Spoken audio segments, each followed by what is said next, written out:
You got every nation of people right now in 2008. Got some people calling themselves Rastas.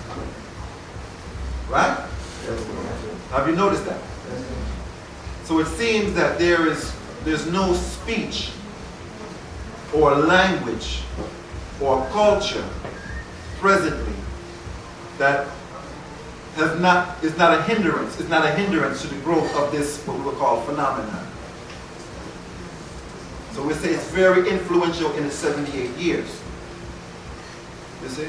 So now the point being, it is Rastafari is still yet to be defined.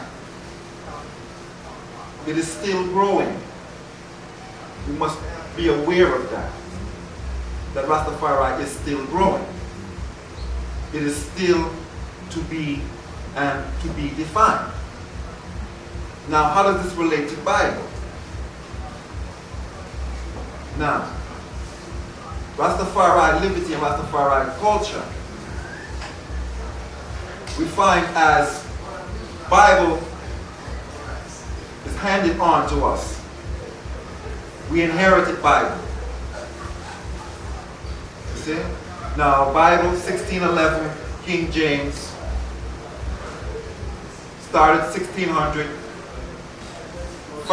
finished 1611. James Stewart, also known as King James, commissioned these scholars, so to speak, to compile these books and this information that we now typically identify as the King James Bible. Now we know that Bible within itself is very, very influential because the three major so-called religions all have connection with that said book. Yes? Islam has connection with that book. Yes? The Jews have connection with that book.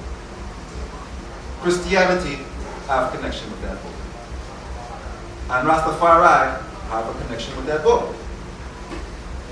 Now, being that that is a given and that is a reality, the relationship is what we are here to investigate.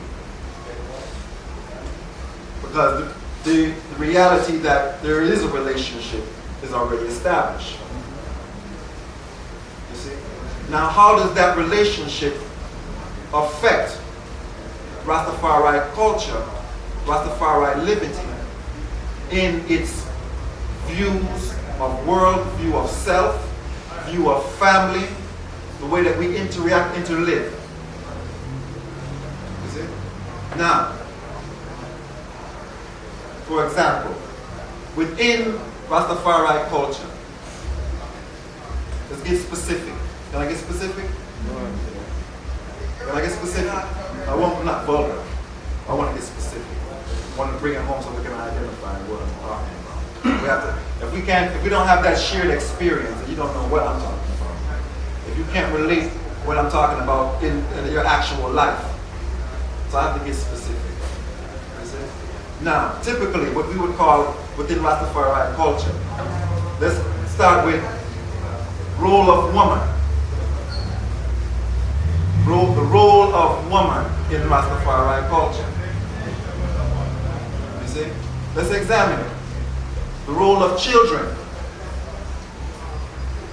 and the role of man, woman, and children. Yes? Without man, woman, and children, there's nothing. Yes? So it's very, very important because the foundations of civilization rest within your home. Man, woman, and children. Man, woman, and child. There's nothing more right, nothing more true, nothing more perfect than man, woman, and child.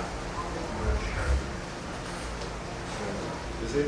So for the sake of reasoning, are you comfortable with me referring to that as a Holy Trinity? Yes. Yes. If I was to refer to that as a Holy Trinity, would you know, would you know what I'm talking about? Yes. You cool with that terminology when I refer to the family as the Holy Trinity? Even though I know, and we all know, that the name Haile Selassie is the power of the Holy Trinity, might not power of the Holy Trinity. You see, we know that. You see? But that must exemplify within our living. It's all about how you live. You see? Now, when we look at Bible, and we look at Christianity, we look at Islam, we look at Judaism, the Judeo-Christian orientation, the role of women in those orientations. What is the role of woman?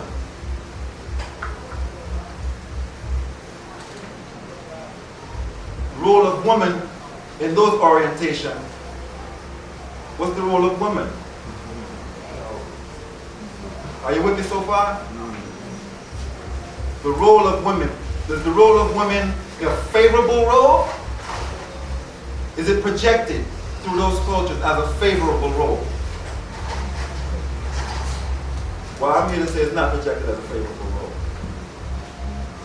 We would like it to be projected as a favorable role, but if you examine what we would call Bible or Scripture, even though Bible refers to Scripture, because the Bible will say, is it not written in Scripture?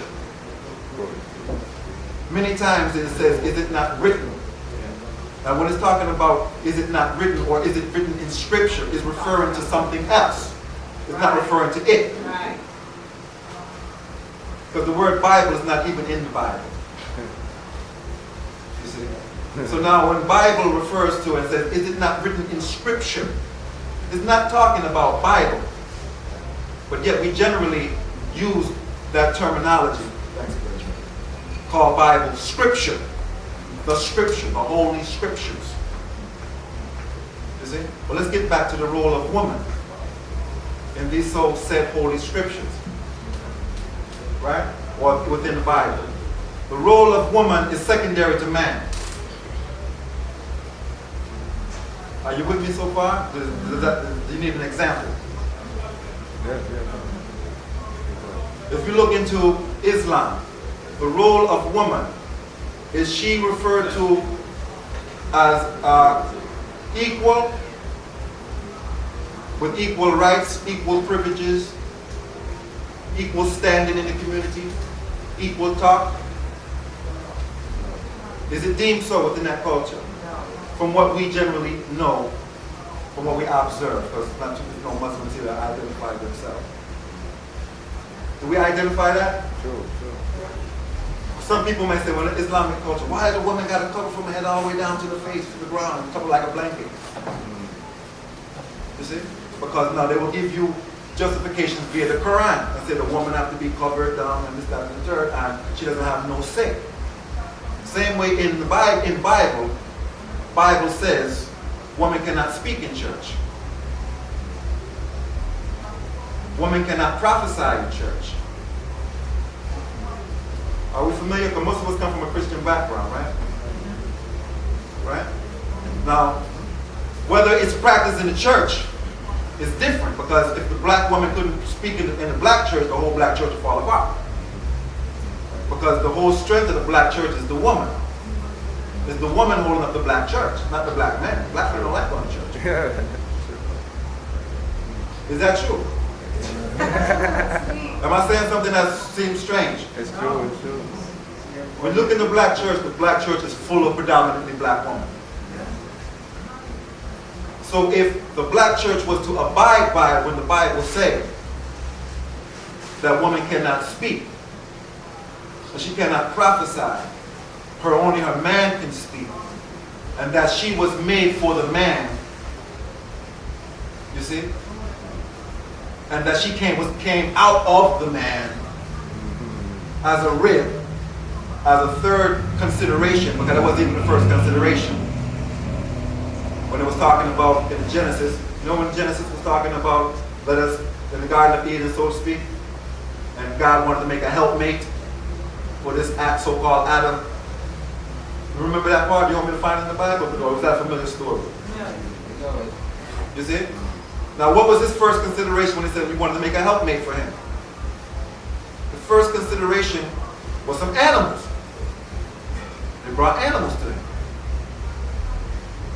Now, when we talk about a helpmate, A helpmate is someone to help you meet your obligations, help you meet your responsibilities, help you to meet your mission in life.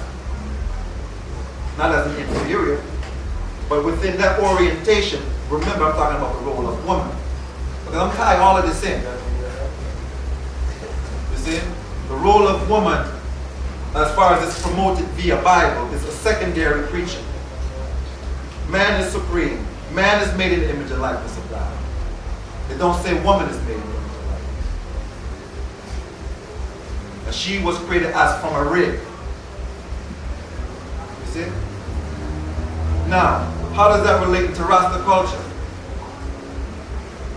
Now, in Rasta culture, we find that many of these same things, we carry on those same things. And then when we're questioned about it, the first thing we do, we run to Bible.